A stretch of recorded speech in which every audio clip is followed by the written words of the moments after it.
In this video, isi-share ko po sa inyo kung paano makagawa ng thumbnail using ang cover maker na app. So, dapat po ay mai-install pa muna natin yung app sa ating Play Store, yung pong cover maker. So, assuming na nai-install na po natin, so ito na po yun, i-click natin cover maker, and then yung unang box po sa kaliwa, create cover. So, yun po muna ang ating pipindutin. Ayan. And then, yung standard size po na may 16, yun po ang ating pipiliin. Ayan. And then, ito na po yung default niya, no? Meron po siyang mga background na dito. Pero kung gusto mo po ng solid na color, yung po sa taas, sa upper right, pindutin po natin yung color. And then, yan, mamimili na po tayo kung blue, yan, blue-green, green, red, ay, orange pala yan. Tapos, ito, ang ba yan? Pink, red, blue, yan. So, kung gusto niyo po ng solid, yan po i-okay nyo.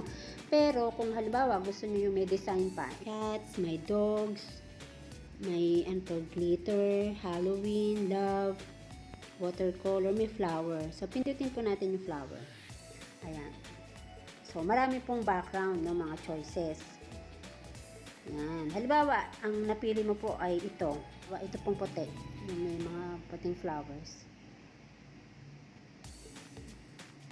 Ayan. So, pwede mo po itong mai-adjust. I-usok mo siyang ganyan. Kung anong pong part ng background ang gusto mong matira. Halimbawa, yan po.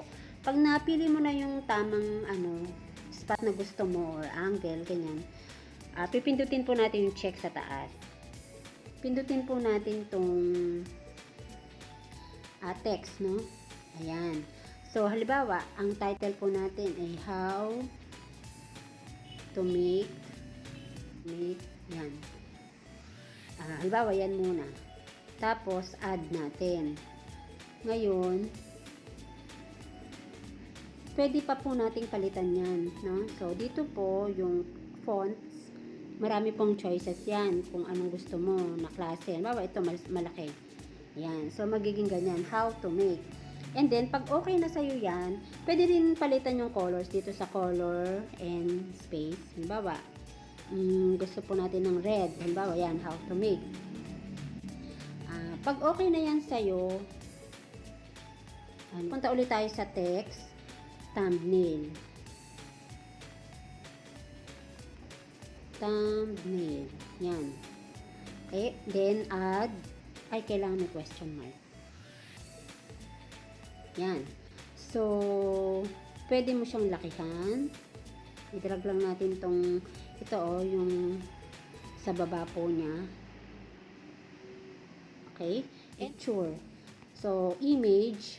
Punta ka po sa image. Tapos, use gallery. Ngayon, doon sa mga photos mo, kailangan meron ka ng mga pictures mo.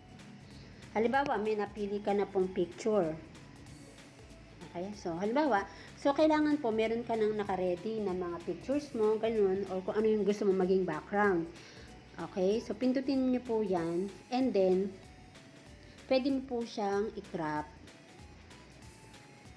Ayan. Pwede mo po siyang i-crop muna bago mo siya idikit. Or i-check doon sa Bawa yan po, no? Kakrap mo po muna siya. And then, check. Pindutin mo yung check sa taas. Yan. So, ayun po.